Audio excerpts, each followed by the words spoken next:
Hello dear students, welcome in our channel. जैसा कि आप जानते हैं कि अब आपके मध्यावधि परीक्षा होने वाली है और इस वीडियो में मैं आपसे जो 7वीं क्लास वाले बच्चे हैं जो मिड टर्म के एग्ज़ाम की प्रिपरेशन कर रहे हैं तो उनका प्रैक्टिस पेपर डीओ ने इशू किया हुआ है। तो सॉल्यूशन के साथ हम इस वीडियो में आपसे डिस्कस करेंगे। आपका पेपर 2.5 घंटे का रहेगा। आपका पेपर किस प्रकार से आएगा, ये सैम्पल पेपर है। ये मत सोचना कि यही पेपर सेम आएगा, ठीक है। ये प्रैक्टिस के तौर पर आपको इसे करना है और आंसर के साथ आपको समझाऊंगा। पहले एक एक चीज़ पढ़ते हैं। देखिए, आपको ना जो पेपर आपको देना है उसमें जो खंड का है इसमें पैसेज आएगी और ये रचनात्मक होगा, जिसमें चित्र देखकर ये आपको मम परिचय इस प्रकार से आपका आएगा। ये आपकी ग्रामर है और ये आपकी किताब है। किताब आपकी 22 नंबर की आ रही है, जो आपके पाठ आ रहे हैं, ठीक है। तो अब एक एक करके देखते हैं। देखिए, पहला है आपका अपठित, मतलब ये पैसेज है। पैसेज को पढ़ के आपको जो प्रश्न पूछे गए ना उसके उत्तर लिखने हैं। जब आप पेपर में इसको करेंगे ना तो आपको ये पैसेज नहीं उतारनी, आपको जो यहाँ से स्टार्ट करना है, ये ना पैसेज है पूरी यहाँ तक ऊपर तक, इसे पढ़ के आपको आंसर देने हैं, ठीक है। एक पदिन का मतलब होता है इस प्रश्न का एक सिंपल आंसर लिखना है, पूरी लाइन नहीं लिखनी है, ठीक है। अभी बताता हूँ कैसे, ठीक है। अब देखो, सबसे पहले हम पैसेज पढ़ते हैं, फिर आपको समझाता हूँ, ओके। ये कह रहे विद्यालय से पूर्व भागे एक पुस्तकालय अस्ति, एक पुस्तकालय अस्ति। ये कह रहे विद्यालय के पूर्व भाग में एक पुस्तकालय है, मतलब पूर्व की साइड में पुस्तकालय लाइब्रेरी है। पुस्तकालय विविधा ग्रंथा सन्ति, पुस्तकालय में कह रहे बहुत सारी किताबें हैं, ठीक है, अनेक प्रकार की। विविध मतलब अनेक प्रकार की। ग्रंथा अस्मान ज्ञानम प्रचंति, आपको पता है कि जो किताबें होती हैं हमें क्या प्रदान करती हैं, ज्ञान प्रदान करती है ना। और ये कह रहे हैं कि छात्र अवकाश समय से सदुपयोगाय पुस्तकालय आगच्छन्ति, मतलब जो बच्चे हैं ना अपने समय का सदुपयोग करते हैं। तो जब उनके पास खाली समय होता है ना या उनकी छुट्टी होती है तो उस टाइम को प्रयोग करते हैं और लाइब्रेरी चले जाते हैं, ठीक है। फिर कह रहे हैं कि पुस्तकालय विविधा पत्र पत्रिका सन्ति, जो पुस्तकालय उसमें विभिन्न प्रकार के पत्र पत्रिका भी होते हैं, ठीक है, होते हैं ना मैगजीन वगैरह वो। ये कह रहे हैं कि पुस्तकालय अध्यक्ष, जो पुस्तकालय का जो अध्यक्ष है वह बहुत ही सहज सलस्ट अस्ति, मतलब बहुत ही सीधे स्वभाव के, बहुत सरल है। मतलब आपके जो हेड है ना लाइब्रेरी के, वो बहुत अच्छे हैं, मतलब ये कहने का भाव है। पुस्तकालय वातानुकूलितम अस्ति, और वाता भी अनुकूल है, अच्छा है वातावरण। पुस्तकालय संसाधनानाम अभाव कुत्रापि नावलोकित है। बच्चों, आप जानते हैं कि अगर पुस्तकालय के अंदर बहुत सारे संसाधन होते हैं, अगर उनका अभाव होगा ना तो फिर वो पुस्तकालय सही से काम नहीं कर पाएगा। तो लेकिन जो पुस्तकालय यहाँ पर किसी प्रकार की अभाव, जो संसाधन है उसकी कमी नहीं है, सारे संसाधन है, तो हम अच्छे से अच्छा जो ज्ञान है वो प्राप्त कर सकते हैं। अब देखो, ये कह रहे हैं कि एक पदेन उत्तर, आप एग्ज़ाम में आप कैसे करोगे। सबसे पहले आप पेपर जब लोगे ना प्रश्न नंबर 1 डालेंगे, उसका आ का आंसर आप बताएंगे।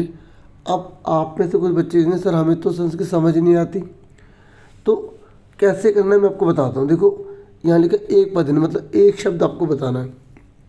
ये पूरी लाइन ढूंढो कहाँ लिखी है। विद्यालय से पूर्व भागे, ये वर्ड ढूंढो कहाँ लिखा है।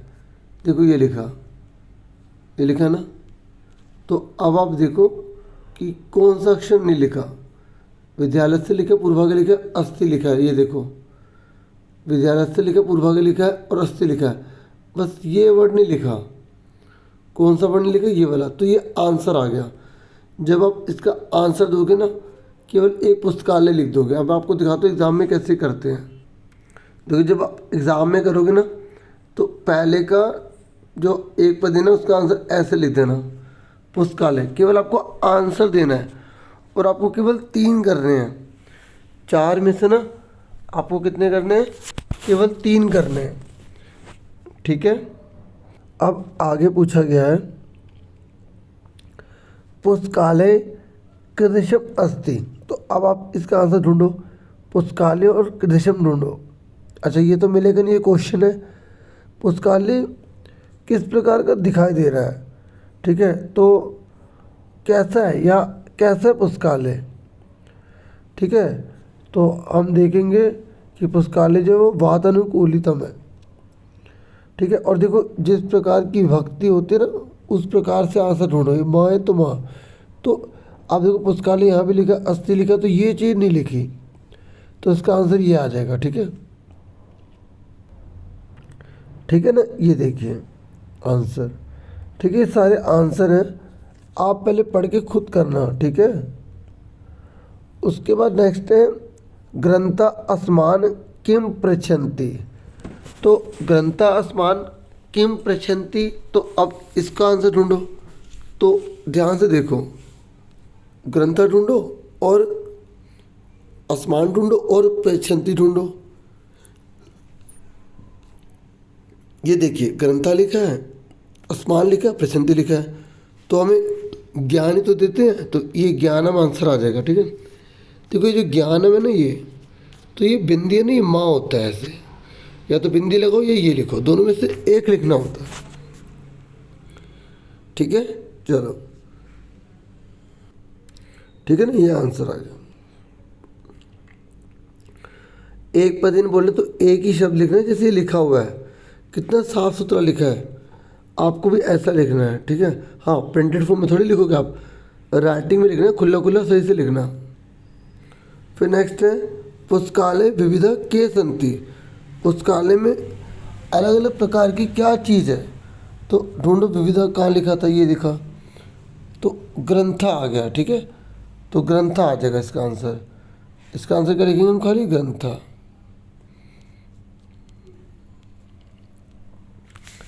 ठीक है, ये देखिए, अब हम आगे देखते हैं नेक्स्ट। उसके बाद नेक्स्ट है पूर्ण वाक्यन, मतलब जो हमें आंसर देना है ना, वो उसका पूरा आंसर देना है, मतलब पूरी लाइन लिखनी है। पूरी लाइन मतलब अब आप ढूंढो छात्रा किमर्थम पुस्तकालय आगच्छन्ति, मतलब जो छात्र ना वो पुस्तकालय में कब आते हैं बताओ। तो जब भी उनके पास समय होता है ना, उस समय के सदुपयोग के लिए, किमर्थम किस लिए आते हैं, तो छात्रा अवकाश समय से सदुपयोगाय पुस्तकालय आगच्छन्ति। तो पूर्ण वाक्य है ना, तो यहाँ से लेकर हम यहाँ तक की पूरी लाइन लिख देंगे। समझ में आ गई? आगे देखो, इसका आंसर देखो। ठीक है, ये देखिए पूरा आ गया। ओके, अब नेक्स्ट क्वेश्चन देखो, समझ में आ रहा है ना, जब पूर्ण वाक्य बोले तो पूरी लाइन लिखनी है। फिर नेक्स्ट है का सहज सरलश्च अस्ति, मतलब कौन है जो सरल भी है और सहज भी है, मतलब बहुत अच्छा व्यवहार है एक तरह से। कौन है, हमने पढ़ा था ना अध्यक्ष का, तो अध्यक्ष का, ये पुस्तकालय अध्यक्ष अपि सहज सरलश्च अस्ति। ठीक है, तो पूरी लाइन लिखनी होती है। पूर्ण वाक्य में क्या लिखना होता है, पूरी लाइन लिखनी होती है। समझ में आ रहा है? ठीक है, ये आ गया। अब उसके बाद नेक्स्ट क्वेश्चन है, ये कह रहा है कि प्रदत्त विकल्प है उच्चतम उत्तर चित्वा लिखित, मतलब नीचे ना विकल्प वाले क्वेश्चन है, चारों में से कौन सा ठीक है वो आपको बताना है। देखो पेपर का पैटर्न ये रहेगा, क्वेश्चन नहीं होंगे। ठीक है, अभी कह रहे हैं कि पर्यायवाची शब्द बताना है। अब बताओ अनेक का पर्यायवाची शब्द, जैसे पृथ्वी को हम अगर मैं पूछूं पृथ्वी का पर्यायवाची शब्द क्या है, आप बोलोगे ना धरती, भू, धरा। ऐसे अनेका का क्या होगा, विविधा। इस पर टिक कर देंगे।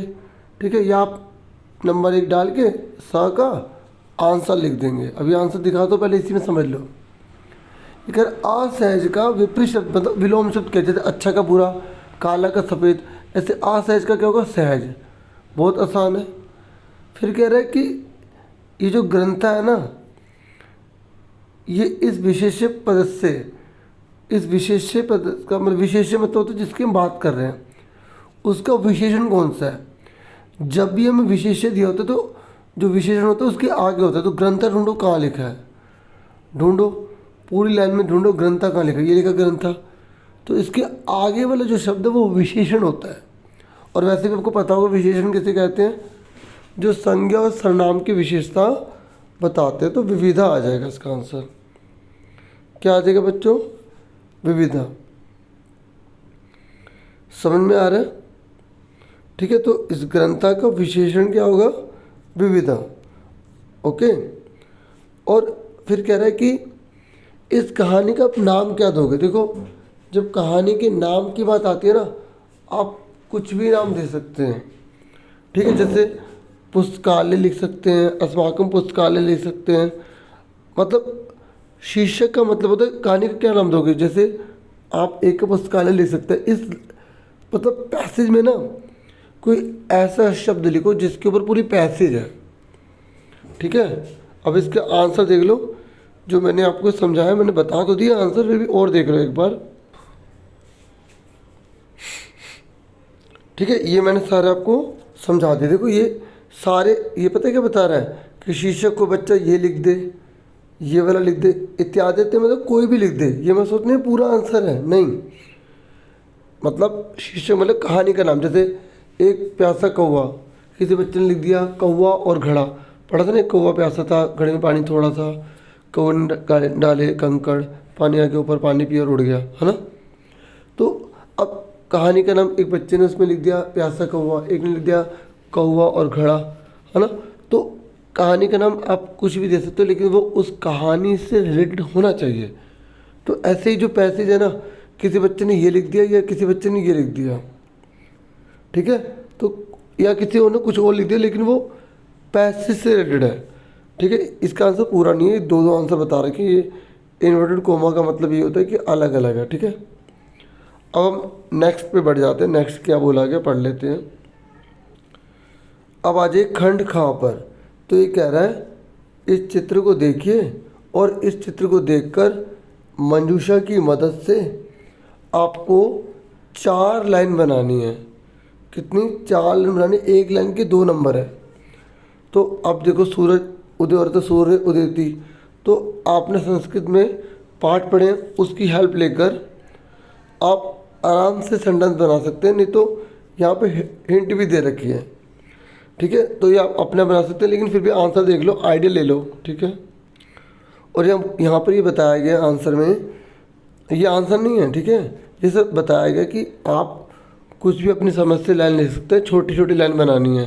जैसे सूर्योदय भवती, खगा उड़यंती, मतलब सूर्य उदय होता है, पक्षी उड़ते हैं, नदी बहती है, पेड़ हैं और फूल निकलते हैं। मतलब 2-2 अक्षर से आपको सेंटेंस बना देना है, ठीक है।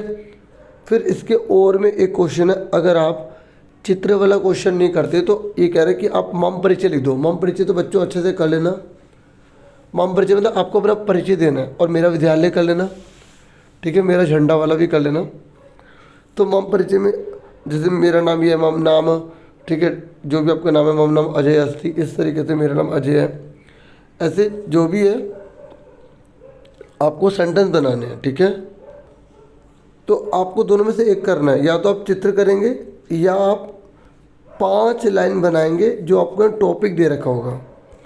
अब आगे तीसरे प्रश्न में बोला है कि आपको यहाँ पे ये शब्द दे रखे हैं, इनको सीधा करके एक लाइन बनानी है।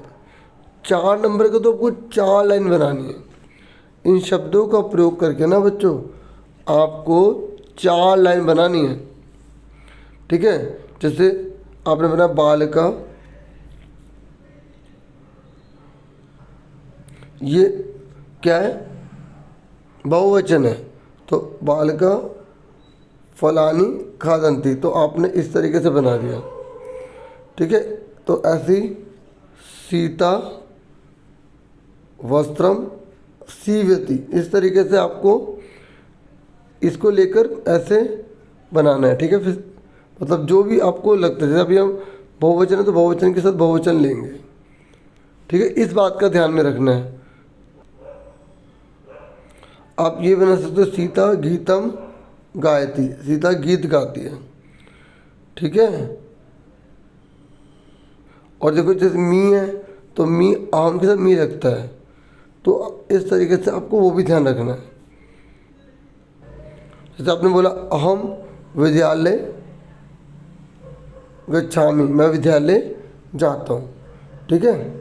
तो इसको इससे मैचिंग करके सेंटेंस बनाने हैं। अब आंसर देख लो एक बार, ये आंसर है, ठीक है।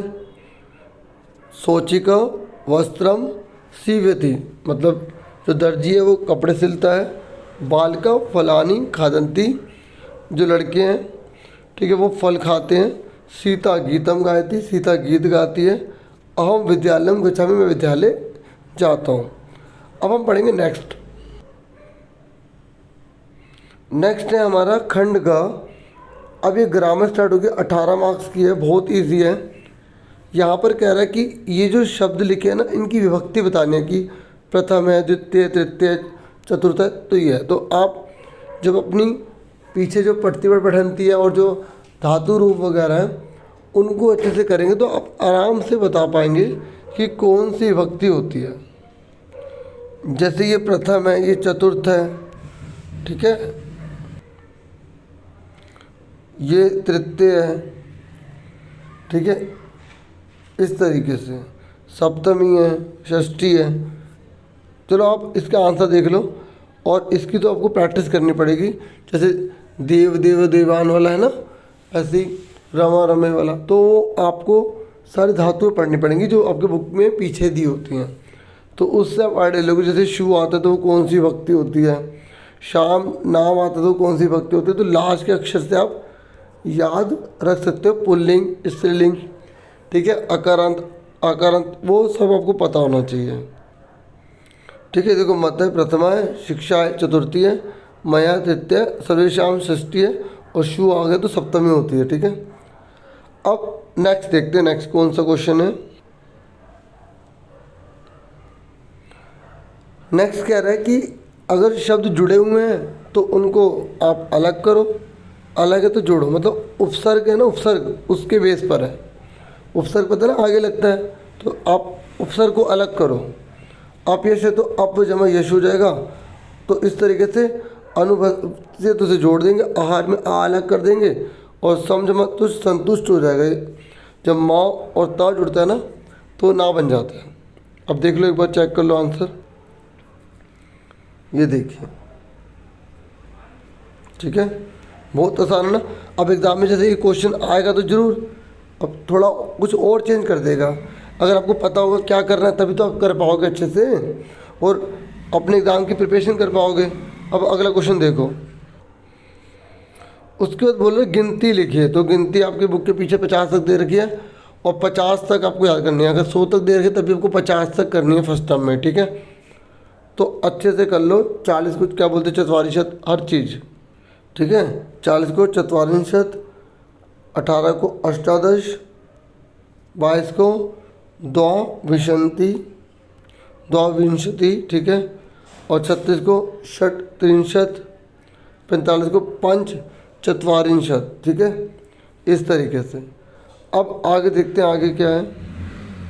अच्छा एक बात सुनो, यहाँ मंजूषा भी नीचे दे रखी है, तो ये तो इसी में देख के आप भर सकते हैं, तो और अच्छा हो गया, तो बड़ा बेनिफिट हो गया, ठीक है। अब ये कह रहे हैं कि ये हिंदी में शब्द लिखे गए हैं, इन्हें संस्कृत में लिखो। ये आपके बुक से होंगे, चैप्टर पढ़ा ना आपने कछुए वाला, हंस वाला, है ना, तो देख सकते हैं कछुआ वहीं से लिया गया होगा, है ना, इस तरीके से। ये देखो, अच्छा चलो ये देखो नीचे मंजूषा भी दे दी ताकि आप आराम से पता लगा पाएँ।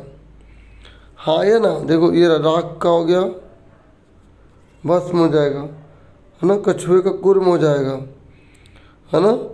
तो इस तरीके से बहुत आसान है। अब आंसर एक बार, अब यहाँ तो केवल आंसर लिखे तो मैं आपको उसी में दिखाता हूँ और वहीं पे बता देता हूँ, है ना। देखिए जो कछुआ उसका तो कुर्म हो गया, गरीब को विपन्न कहते हैं, सरलता का मतलब होता है ऋजुता, अकाल का मतलब होता है दुर्भिक्ष, और राख का मतलब होता है भस्म, ठीक है। तो ये तो लाइन से ही थे, ठीक है, चलो क्लियर हो गया। अब कह रहे कि मंजूषा पद सहायताया क्रियापदम चित्वा वाक्यानि पूरते। वो कितना आसान है बच्चों। आपको मंजूषा भी दे रखी है और यहाँ पर आपको क्रिया लिखना, मतलब काम लिखना, कौन सा काम हो रहा था।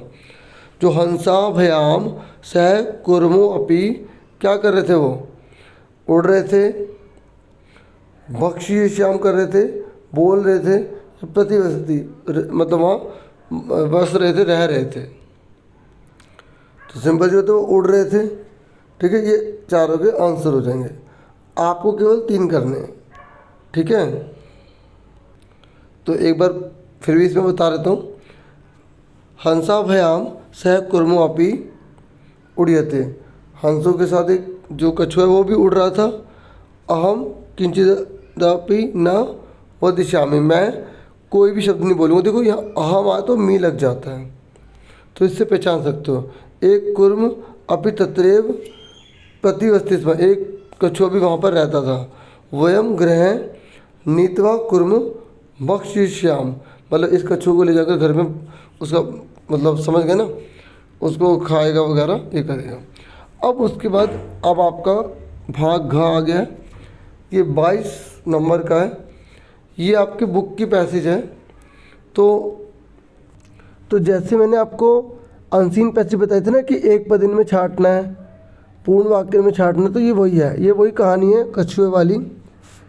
ठीक है, किस तरीके से कछुआ जो है पानी के अंदर रह रहा होता है, तो वो और फिर उसके दोस्त वो कहते हैं मुझे भी यहाँ नहीं रहना, तो वो उसको हंस उसकी मदद करते हैं, लेकिन वो बोल पड़ता है और फिर कछुआ गिर जाता है और मर जाता है। पढ़ी हुई ना आपने कहानी। तो कछुए की आकाश मार्ग से जाने की इच्छा थी। तो ये कह रहे कि सरस तीरे के आगच्छन, सरस तीरे मतलब जो तालाब है उसके वहाँ पर कौन आया था, तो कौन आया था, एक धीवरा आया था। देखो एक पद ना, तो ये वर्ड ढूंढा करो। सरस तीरे तो यहाँ लिखा नहीं है, आगच्छन लिखा, ये रहा, तत्र लिख दिया ना, सरस तीरे की तत्र लिख दिया। तो इसमें हमें क्या लिखना, एक पदेन, तो कौन आया होगा, धीवरा। इस तरीके एक पदेन ना बच्चों, तो एक शब्द लिखना है। और अगर पूर्ण वाक्य ना तो पूरी लाइन लिखनी है। पूरी लाइन मतलब जैसे अभी मैं इसका आंसर देखा तो सर समझा रहा हूँ। जैसे यानी कि धीवरा किम अकथ्यन, धीवरा ने क्या बोला था, तो धीवरा ढूंढो और अकथ्यन ढूंढो, कहाँ लिखा है। ठीक है, तो सबसे पहले लास्ट वाला ढूंढ ला करो, अकथ्यन ढूंढो कहाँ लिखा है, ये लिखा। तो ये पूरी लाइन लिख देंगे। समझ में आई। पूर्ण वाक्य में पूरी लाइन होती है। अब देखो ये पैसे तो अब आप खुद करेंगे, मैंने इसका आईडिया आपको दे दिया है। ठीक है, और यहाँ पर देखो वही लिखा है कि जो उचित है, अभी आंसर दिखा दूंगा इसके, रुक जाओ और उत्तर दीजिए। अब जैसे बोला है कि विपरीत शब्द बताओ। प्रातः का, प्रातः मतलब सुबह का क्या होता है, शाम होता है ना, इस तरीके से। तो ऐसे बताना, जैसे बोला है हंसों कौन सी भक्ति है, और हृदय इति पद से पर्यायवाची शब्द कौन सा है, हृदय का। ठीक है, तो आपको वो बताया, पर्यायवाची शब्द पता है ना बच्चों आपको। अब हंसों की बात करें तो प्रथम विभक्ति में भी होता है, द्वितीय में भी होता है, दोनों आंसर ठीक है। और हृदय की बात करें तो तलाक को बोलते हैं, तालाब जो होता है। और यहाँ प्रातः का ना रात्रो होगा। ठीक है, आंसर एक बार देख लो सारे इसके, ये जो 9वां क्वेश्चन है।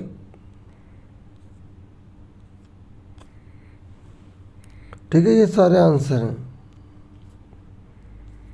पहले खुद ट्राई कर लेना, फिर देखना कितना सही निकला है। ओके, अब हम 10th क्वेश्चन देखते हैं। ठीक है, देखिए 10th क्वेश्चन जो है ना श्लोक आया है। अब श्लोक को बिल्कुल वैसे ही करना है जैसे पैसेज है। एक पद है तो एक शब्द में लिखना है, पूर्ण वाक्य ने तो पूरी लाइन लिखनी है, और फिर जो बोला गया उसके आंसर देने हैं। जैसे बोला मित्रेण कलहम कृत्वा न कदापि सुखी जना इति ज्ञात्वा प्रयासेन तदेव परिवर्जयेत। मतलब जो मित्र है ना, मित्र उसके साथ हमें कलह नहीं करनी चाहिए, नहीं तो वो जन सुखी नहीं होते। ठीक है, अपने मित्र का साथ देना चाहिए, धोखा वगैरह कभी नहीं देना चाहिए। और ठीक है, प्रयास करना चाहिए, और परिवर्जित हमें हर चीज़ की नॉलेज, मतलब जो भी है कला वगैरह मत करो, सुख हम नहीं जा पाते हैं इस तरीके से।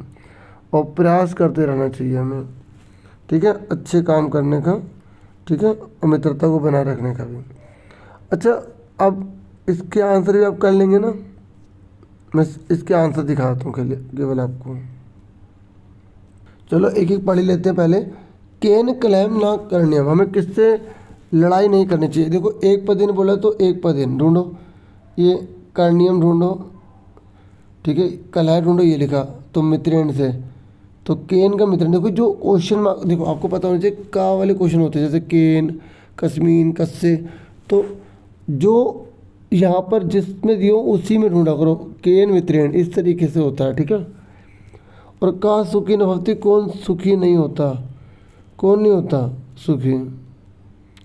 तो सुखी ढूंढो, ये रहा जना, तो जना सुखी नहीं होता। देखो यहाँ विसर्ग लगा है, इसमें विसर्ग लगा है, तो इस तरीके से हिंट ले सकते हो, ठीक है। और प्रयासीन किम परिवर्जित, इसका आंसर क्या है देखते हैं। बताओ हमें किस चीज़ का प्रयास करना चाहिए छोड़ने का, कौन सी चीज़ हमें छोड़ देनी चाहिए।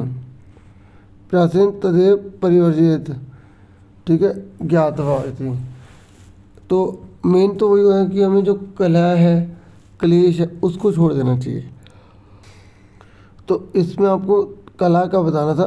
का कदापि सुखी न होती, कौन कभी सुखी नहीं होता। तो इसका आंसर आप देख ही सकते हैं, ये पूरा आप बता सकते हो। जो मित्र से जो कला करता है वो कभी सुखी नहीं हो सकता। अब आंसर मैच करो इसका, ये 10th क्वेश्चन है, इसका आंसर देखो। एक पदिन का मित्रेण था पहले वाले का, आप चेक कर सकते हो कितना सही है। दूसरे का जना, और यह मित्रेण से कला करोति स जना कदापि सुखी न भवति, जो दोस्तों से लड़ाई करता है वो जना, वो आदमी कभी सुखी नहीं होता। अब यथानुसार क्वेश्चन है वो देख लेते हैं। तो यहाँ पर पहला बोला गया सुखी का उल्टा क्या होता है, सुखी का उल्टा होता है दुखी। अब मित्रेण आ गए तो कह रहे कौन सी भक्ति है, तो जब एण आ जाता है तो कौन सी होती है, तीसरी होती है ना। फिर कह रहा है कि मित्र का यहाँ पे पर्यायवाची शब्द कौन सा है, मित्र का सुहृद, है ना। फिर उसके बाद देखो, फिर बुक की फिर एक पैसेज आई है जो नाटक वाली होती है। फिर उसमें एक पदेन अपूर्ण वाक्य में आंसर देने हैं, फिर विकल्प वाले आंसर हैं, ठीक है। तो श्रीकंठ अकथयत, श्रीकंठ का मित्र, अहम भवताम सत्कारेण संतुष्टो अस्मि, कि यार मित्र मैं तो तेरे सत्कार से बड़ा खुश हो गया। पढ़ा ना चैप्टर। केवलम इदमेव मम दुख, मुझे एक बात का दुख है, यदि तव ग्रह एको अपि भृत्य नास्ति, मुझे मित्र इस बात का दुख है कि तेरे घर में एक भी नौकर क्यों नहीं है। मम सत्काराय भवताम बहु कष्ट ज्ञातम, तुमने तो मेरी इतना सत्कार किया और इतने कष्ट को झेला है। मम ग्रह तू बहव कर्म करा संति, मेरे घर में तो बहुत सारे नौकर हैं। तथा कृष्णमूर्ति अवतः, तब कृष्णमूर्ति बोलता है मित्र ममापि अष्टो कर्म करा संति, मेरे पास तो 8 नौकर हैं, 2 पैर हैं, 2 हाथ हैं, 2 नेत्र हैं और 2 श्रोत हैं, मतलब सुनने के लिए जो कान है। तो 8 नौकर हैं मेरे तो। अब कस्य ग्रह भृत्य नास्ति, किसी घर में भृत्य भी नहीं है। कौन है किसी घर में, श्रीकंठ बोला था ना कृष्णमूर्ति के घर में। तो थोड़ा सा इसे ध्यान से पढ़ना पड़ता है, ठीक है, सुन रहे हो, क्योंकि यहाँ पर नाटक वाले चैप्टर वाला से थोड़ा सा एक पद टफ हो जाता है, इसलिए मैंने इसे पढ़ के बता दिया। का सत्कारेण संतुष्ट अस्ति, कौन सत्कार से बहुत खुश हो जाता है, श्रीकंठ खुश हो जाता है ना। तो एक पद ना, तो एक वर्ड में आंसर देना है आपको, ये आंसर देख लो, ठीक है। अब कृष्णमूर्ति ने कितने नौकर बताए थे अपने, 8 बताए थे ना। और किसके घर में बहुत सारे नौकर जाकर हैं, किसी घर में, श्रीकंठ के घर में ना। तो इस तरीके से बहुत आसान है बच्चों ये, ठीक है। यहाँ पूरी लाइन लिखनी है, पूरी ये देखो पूरी लाइन लिखी है ना। अब आगे देखो,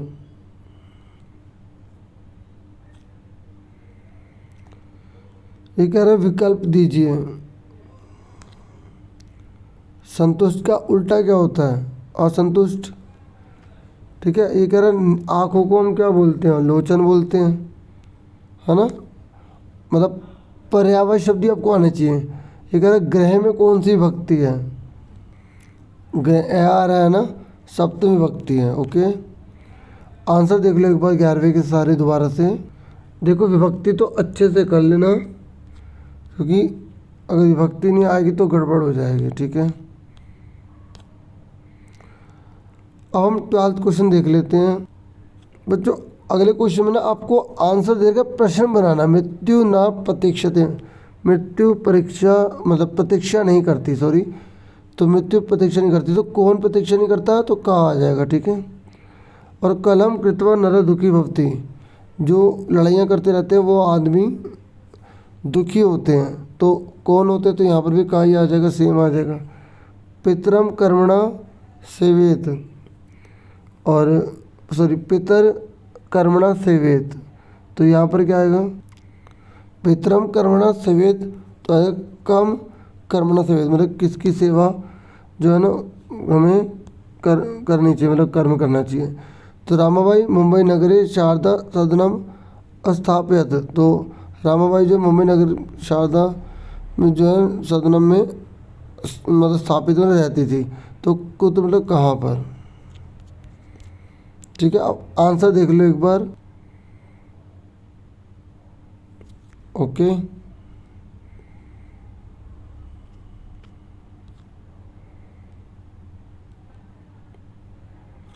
ये कह रहा है विलोम शब्द बताओ, मैचिंग करनी है। आध का क्या होगा, अंत का, दुर्बध्य का, उच्च का क्या होगा। जैसे आपको जो पहले आता है ना वो कर देना, बाकी बच्चे का वही हो जाएगा। जैसे हमने उच्च का करा नीचे होता है, दुर्बुद्धि का सुबुद्धि होता है। ठीक है, और अंत मतलब अंदर, भाई मतलब बाहर, अध मतलब नीचे, ऊपरी मतलब ऊपर। तो इस तरीके से हमने मैचिंग कर दी। इस तरीके से मैंने आपको पूरा सैम्पल पेपर समझा दिया। और वीडियो को लाइक, चैनल को सब्सक्राइब जरूर करना, मैं और भी वीडियोस आपके लिए लेकर आऊँगा। Thank you for watching and listening carefully. Take care, dear students. ये लास्ट वाले का आंसर। ठीक है, थैंक यू।